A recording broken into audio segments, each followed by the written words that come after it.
Good morning, my beautiful divine souls. Welcome to the 11th day of Gratitude Challenge. तो आइए आगे बढ़ते हैं इस मैजिकल जर्नी पर।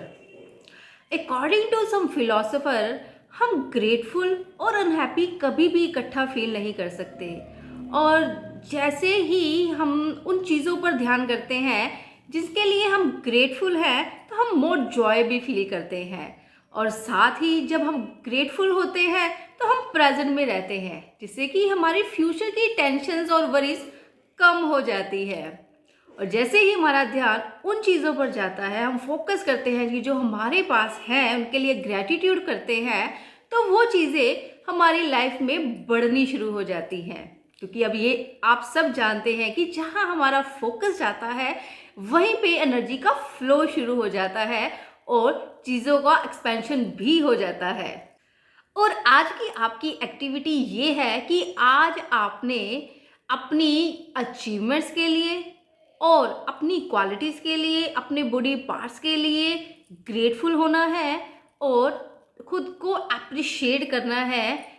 कम से कम 10 चीज़ों के लिए और ज़्यादा से ज़्यादा जितनी मर्जी चीज़ों के लिए आप ग्रेटफुल हो सकते हैं। ये सब आपके ऊपर डिपेंड करता है, क्योंकि मोस्ट ऑफ द टाइम हम खुद ही अपने आप को क्रिटिसाइज करते रहते हैं, अपने में कमियां देखते रहते हैं। मुझे ये काम नहीं आता, मुझसे ये नहीं होता, मुझ में ये कमी है, मेरे बाल अच्छे नहीं हैं, मेरी आंखें अच्छी नहीं है, मेरा कॉम्प्लेक्शन अच्छा नहीं है, हाइट अच्छी नहीं है, मोटा हूँ, मोटी हूँ, पतला हूँ, पतली हूँ।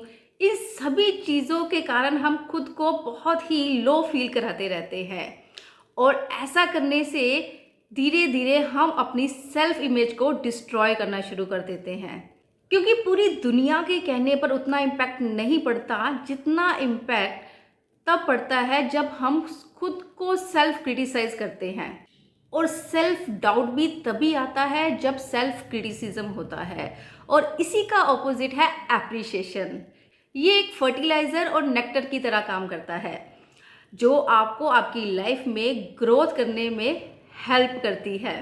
इसलिए आज आपने पूरी तरह से अपने आप को अप्रिशिएट करना है, क्योंकि हमने चीज़ों को फॉर ग्रांटेड लेने की हैबिट से भी बाहर आना है।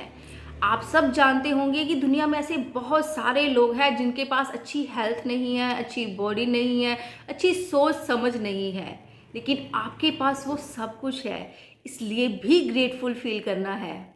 और वैसे भी जब हम ग्रेटफुल होते हैं, खुद के लिए अप्रिशिएशन रखते हैं, तो इससे हमारी सेल्फ एस्टीम भी बढ़ती है। क्योंकि जब तक हम अपनी वैल्यू नहीं करेंगे, दूसरा कोई भी आपकी वैल्यू नहीं करेगा। तो आज खुद को पूरी तरह से अप्रिशिएट करना है और चाहे तो एक पूरी चिट्ठी लिख देनी है इसके लिए आपने। अब आप क्यूरियस होंगे माइंड के बारे में जानने के लिए कि हमारा माइंड किन 2 लेवल पे काम करता है।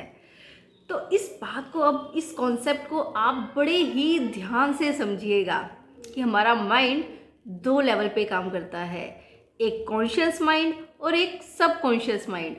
जो कॉन्शियस माइंड होता है उसका काम 10% होता है, और जो सबकॉन्शियस माइंड होता है उसका काम 90% होता है। और इम्पॉर्टेंट दोनों ही हैं, ये दोनों मिलकर ही हमारी सारी एक्टिविटीज़, हमारा बिहेवियर और हमारी अचीवमेंट्स को कंट्रोल करते हैं। और कमाल की बात ये है कि हम most of the time awareness में कॉन्शियस माइंड से काम ही नहीं कर रहे होते। हमारा जो रोज़ का डेली रूटीन, डेली पैटर्न बना हुआ है, वो सारा सबकॉन्शियस माइंड में ही बना हुआ है।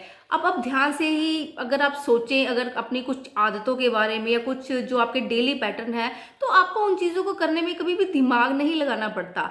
वो अपने आप ही हमारे हाथ, हमारे पैर उन सब डायरेक्शंस में चलने पड़ लग जाते हैं, जैसे कि एक रूटीन पैटर्न बना होता है। और जितनी भी, अगर मैं बोलूँ कि जितनी भी जो एडिक्शंस हैं, वो सारी सब कॉन्शियस माइंड में पड़ी हुई हैं। क्योंकि कॉन्शियस माइंड को तो पता होता है कि ये काम नहीं करना है, लेकिन सब कॉन्शियस को कभी हमने ये बताया ही नहीं है कि ये काम नहीं करना है। तो वो जो पैटर्न बन जाता है सबकॉन्शियस माइंड में, तो वो उसी को ही फॉलो करता जाता है। और अगर यहाँ पर मैं अगर ये बोलूँ कि जो कॉन्शियस माइंड होता है वो एक लीडर की तरह होता है, और जो सबकॉन्शियस माइंड होता है वो एक फॉलोवर की तरह होता है।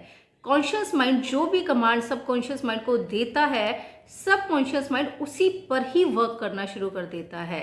यानी कि आज आप लाइफ में जो भी हैं, जिस तरीके का लाइफस्टाइल जी रहे हैं, वो आपकी सबकॉन्शियस माइंड की प्रोग्रामिंग की वजह से ही है। और जितने भी लॉजिकल डिसीजन होते हैं वो सारे कॉन्शियस माइंड ही लेता है कि ये काम करना है, नहीं करना है, अच्छा है, बुरा है। इसकी नॉलेज कॉन्शियस माइंड को है। सब कॉन्शियस माइंड जो कि 90% पावरफुल है, उसको कुछ नहीं पता अच्छा क्या है, बुरा क्या है, सही क्या है, गलत क्या है। उसको तो बस यही पता होता है कि इस पर काम करना है, और जो भी प्रोग्रामिंग सबकॉन्शियस माइंड की होती है वह उसी पे काम करना शुरू कर देता है। और इसका एक बहुत ही कॉमन सा एग्जांपल है कि आपने कई बार ऐसा देखा होगा कि हम कहीं पर जाते हैं तो घर वापस आते हुए अगर दो लोग हैं तो वो बातें करते करते अपने घर में पहुंच जाते हैं, और कभी भी उनको अपने दिमाग को इंस्ट्रक्शन नहीं देने पड़ते कि ये वाला टर्न लेना है या वो वाला टर्न लेना है। और चाहे वो स्कूटर पे हो, चाहे वो कार में हो, लेकिन अपने आप ही घर तक आ जाते हैं। तो ये कैसे होता है? ये सब कॉन्शियस माइंड की प्रोग्रामिंग की वजह से होता है। और इसी तरीके से आप ज़रा सोचिए कि अगर जो इतना 90% पावरफुल सब कॉन्शियस माइंड है, अगर इसकी प्रोग्रामिंग अच्छी आदतों के साथ, अच्छी सोच के साथ अगर कर दी जाए तो लाइफ में आप कितना कुछ अचीव कर सकते हैं। अगर बच्चों को इसकी नॉलेज मिल जाए कि कैसे अपने सबकॉन्शियस माइंड का यूज़ अच्छे तरीके से करना है और उसको सही दिशा में लेके जाना है, तो लाइफ में हर कोई कुछ भी अचीव कर सकता है। और जो 5% लोग जिन्होंने अचीव करा है, उन्होंने अपने सबकॉन्शियस माइंड की पावर को ही यूज़ करा है, तो उसको अचीव करा है। तो इसके बारे में और डिटेल से जानेंगे कल की वीडियो में। तो मिलती हूँ आपको कल एक नए चैलेंज के साथ। तब तक हंसते रहिए, मुस्कुराते रहिए और लाइफ के गुण गाते रहिए।